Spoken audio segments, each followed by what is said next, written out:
Welcome to the deep dive. Today, we're going to get into some topics that are really important, definitely sensitive, but things we need to talk about. Absolutely. We're Yeah. looking at trauma, abuse, sexual assault, and also the kinds of support and interventions that are out there. Yeah, and we're drawing on some specific source material. You've given us notes covering specific chapters. Looks like 16, 28, 29, 33, and 35. That's right. So our goal, our mission really, is to pull out the key knowledge from these sources, understand the signs, the types, the interventions, even the professional roles. We want to make this dense info accessible for you. Okay, let's dive in. First up, chapter 16, trauma, stressor-related stuff, and dissociative disorders. Starting with trauma itself, the big idea seems to be it's really about perception. hmm What one person experiences as traumatic, another might not. It's subjective.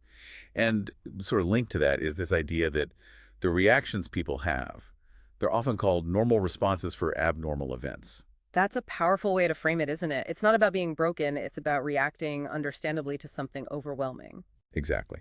So if we think about specific disorders, PTSD is obviously a major one.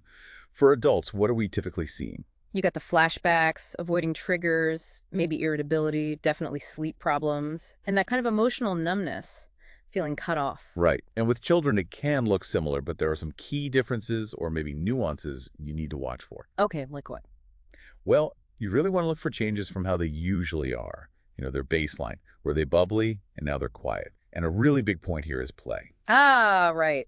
The notes mention they might recreate the trauma through play. Yeah, they act it out. It's how they process. Also, you might see physical things, headaches, stomach aches, even ear pain, somatic complaints. So the body's kind of holding that stress.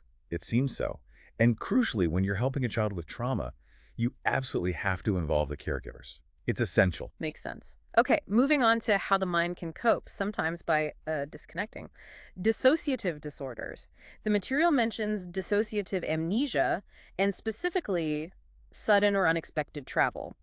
That points towards dissociative fugue. It's quite rare, but it's where someone under extreme stress might literally leave their life behind, travel somewhere else, start fresh, but have no memory of their past identity. Wow.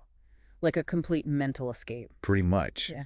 Then you have depersonalization and derealization.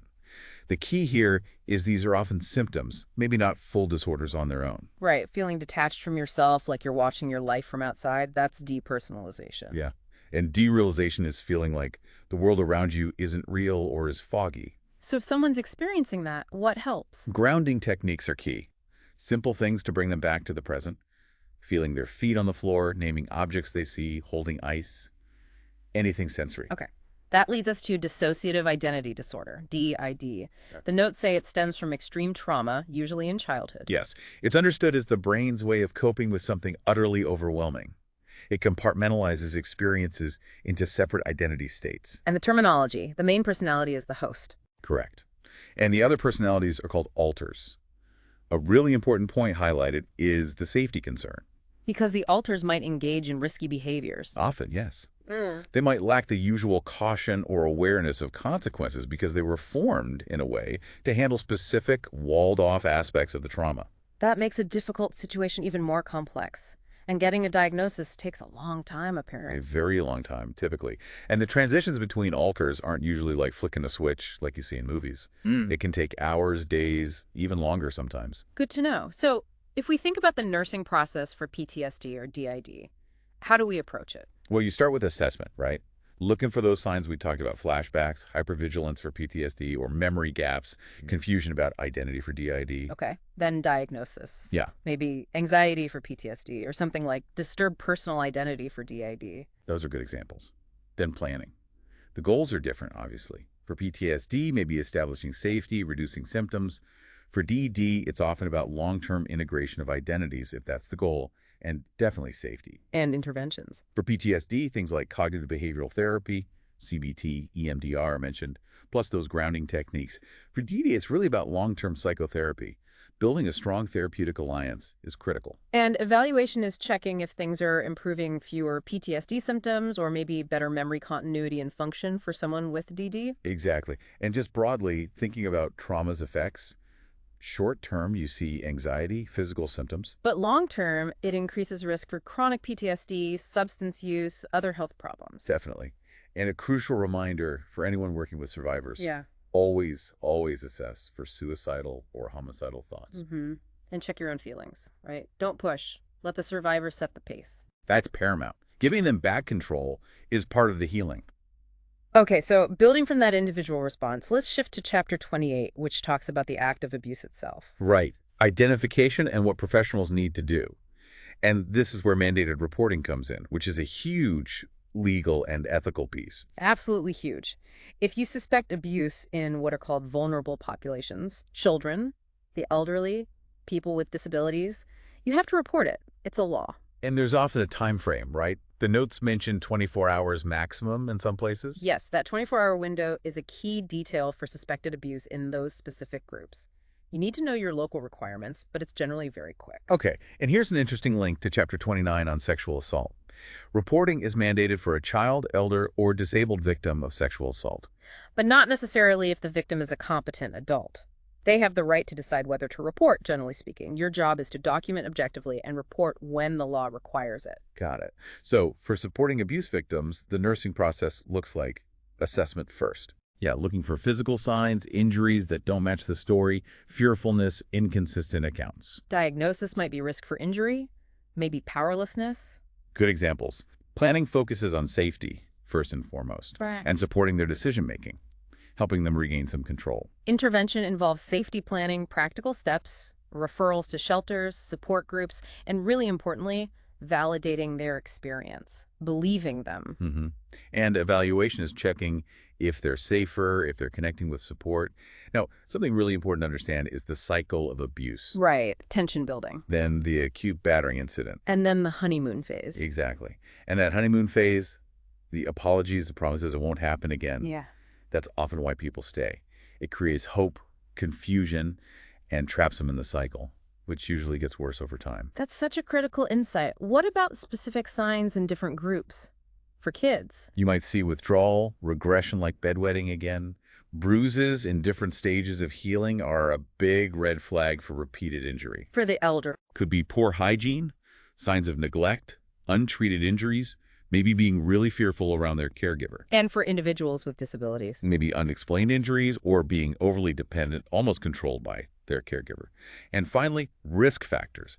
For victims, things like isolation, low self-esteem, mental health issues, dependency can increase vulnerability. And for perpetrators? Substance abuse is common, often a history of being abused themselves, poor impulse control, those kinds of factors. Okay, now, Chapter 29, focusing specifically on sexual assault and also human trafficking.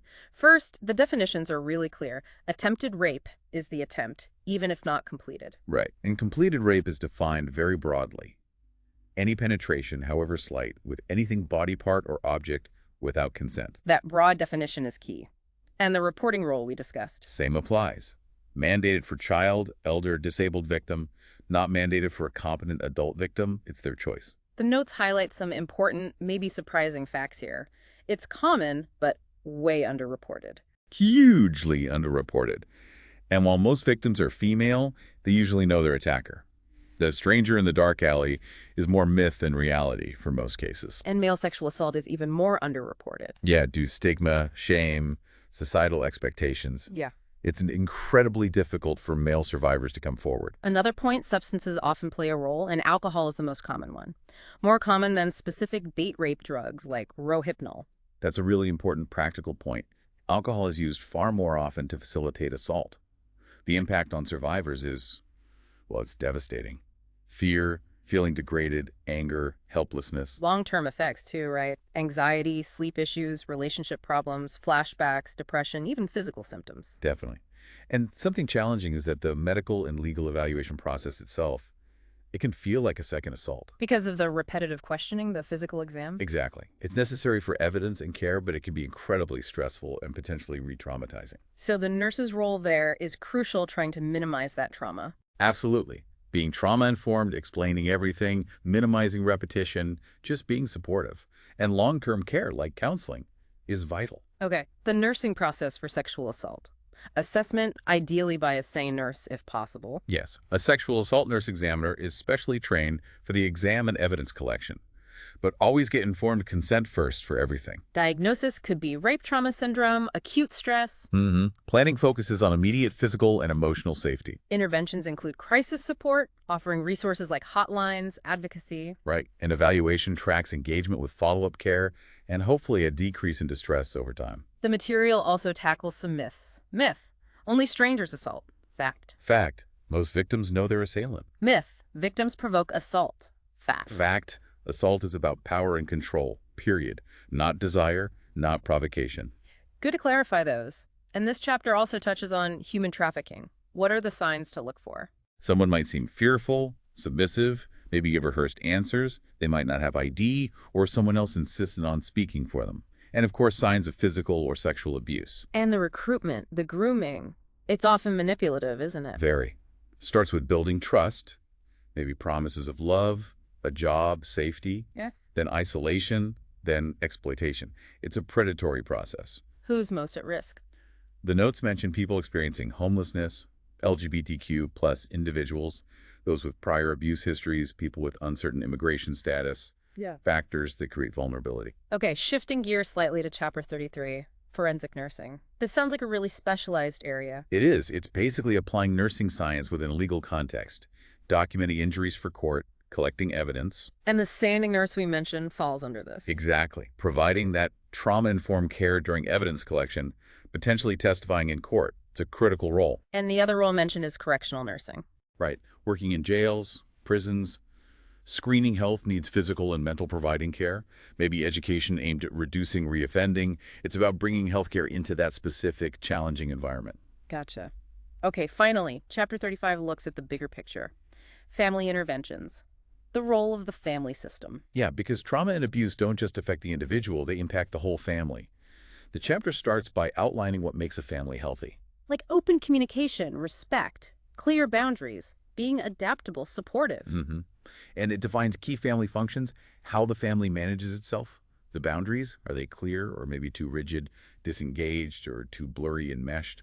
Communication patterns, emotional support, how they teach social norms. So family therapy aims to improve these things. Generally, yes. Improve communication, resolve conflicts better, build coping skills, promote emotional healing within the family unit. And nurses might identify issues using diagnoses like impaired family coping or dysfunctional family processes. Correct.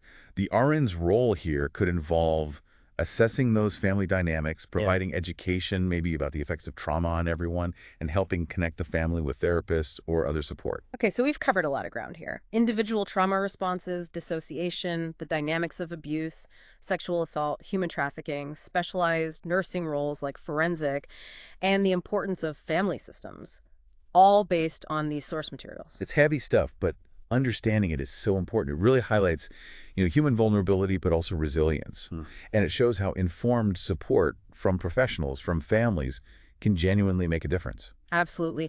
So thinking about all this, the internal experiences, the external acts of violence, the systems involved like healthcare, legal, family, how does seeing the interconnectedness of it all change how you think about healing and maybe even prevention? What's the one thing from this deep dive that really stands out to you?